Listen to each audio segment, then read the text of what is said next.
এরপর প্রশ্ন হলো, শবে মেরাজে কোনো রোজা বা আমল আছে কিনা দয়া করে কোরআন হাদিস থেকে আমাদেরকে বলবেন। দেখেন, শবে মেরাজ নবী করিম সাল্লাল্লাহু আলাইহি সাল্লামের যে রাত্রে মেরাজ হয়েছিল সেটা হলো শবে মেরাজ। সেটা হয়েছে 1400 বছর আগে, 1400 বছরেরও বেশি সময় আগে এটা হয়েছে। এখন কি কারোর মেরাজ হয়? তাহলে মেরাজ তো একবার হয়েছে নবী করিম সাল্লাল্লাহু আলাইহি সাল্লাম, এটা কি প্রতি বছর করে ঘুরে ঘুরে আসে? মেরাজ তো প্রতি বছর আসে না। হ্যাঁ, যেই রাতে তার মেরাজ হয়েছে প্রতি বছর ওই রাত ওই তারিখটা যদি ঘুরে আসে ওটাকে মেরাজ বার্ষিকী বলা যেতে পারে।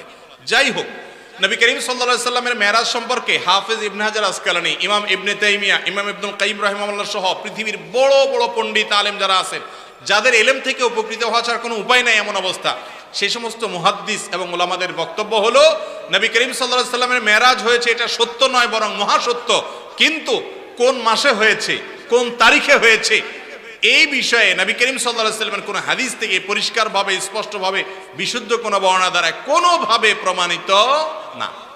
আমরা যারা 27 তারিখকে, রজবের 27 তারিখকে শবে মেরাজ উদযাপন করি, আমাদের এই উদযাপনের কোনো ভিত্তি নাই। আমার কথা না, ইবনে হাজার আসকালানী রাহিমাহুল্লাহ বলেছেন যে অনেকে এটা করে, এর কোনো ভিত্তি, গ্রহণযোগ্য কোনো ভিত্তি নেই। ভাইরা আমার, মাস তো বটে, সনটা পর্যন্ত সাহাবীরা ফিক্স করে দিয়ে গেছেন এমন কোনো বর্ণনা পাওয়া যায় না। অনেকে বলেছেন রমজান মাসে মেরাজ হয়েছে, অনেকে বলেছেন রজব মাসে হয়েছে, অনেকে বলেন জিলকদ মাসে হয়েছে, অনেকে বলেছেন রবিউল আউয়াল মাসে হয়েছে। এই সবগুলোর ব্যাপারে মুআররিখিন এবং ইতিহাসবিদদের, মুহাদ্দিসদের মন্তব্য আছে। বিধায় 27 রজব মেরাজ হয়েছে এই মর্মে কোনো বিশুদ্ধ বর্ণনা নাই। এটা হলো প্রথম কথা। নাম্বার 2, দ্বিতীয় কথা হলো মেরাজ রাসূল আকরাম সাল্লাল্লাহু আলাইহি ওয়াসাল্লামের জীবনে হয়েছে হিজরতের আগে মক্কায়। এরপরে তিনি মদিনায় হিজরত করে আসছেন, আরো অনেক বছর বেঁচে ছিলেন, সাহাবীরা বেঁচে ছিলেন, খোলাফায়ে রাশিদা বেঁচে ছিলেন। প্রতি বছর একবার করে একটা রাতকে মেরাজের রাত হিসেবে উদযাপন করা, রাতে আমল করা, দিনে রোজা রাখা, এর কোনো বর্ণনা না রাসূল আকরাম সাল্লাল্লাহু আলাইহি ওয়াসাল্লাম থেকে প্রমাণিত, না খোলাফায়ে রাশিদা থেকে সাব্যস্ত, না সাহাবায়ে কেরাম থেকে সাব্যস্ত। কথা কি বুঝাতে পারছি? কোনো বিশুদ্ধ হাদিস থেকে এরকম কোনো কিছু প্রমাণ হয় না।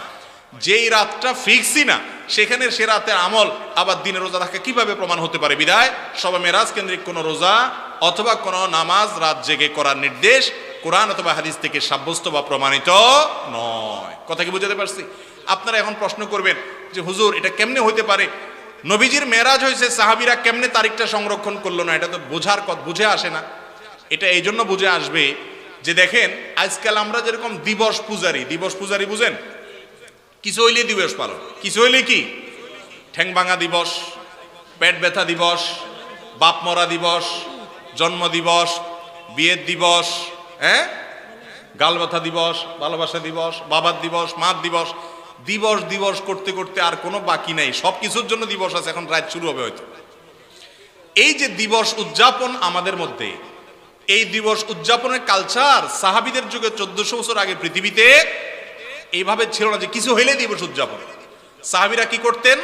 নবী সাল্লাল্লাহু আলাইহি সাল্লাম মেরাজ থেকে কি নিয়ে এসেছেন সেগুলো ধারণ করতেন, আর আমাদের মধ্যে সেগুলো ধারণ করার খবর নাই, শুধু দিবস পালন। ঠিক না বে ঠিক?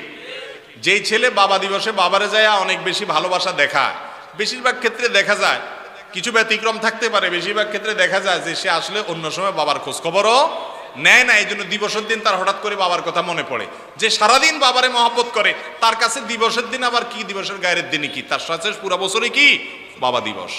যে বাবার অনুগত সন্তান, তার কাছে 365 দিনই কি বাবা দিবস। আর যে বাবার কথা সারা বছর ভুলে থাকে, তার কাছে একদিন হলো কি বাবা দিবস। অতএব মুসলমান মেরাজের শিক্ষাকে সারা বছর জুড়ে ধরে রাখবে, এক রাতে ইবাদত বা নামাজ নয়। হাদিস দ্বারা এটা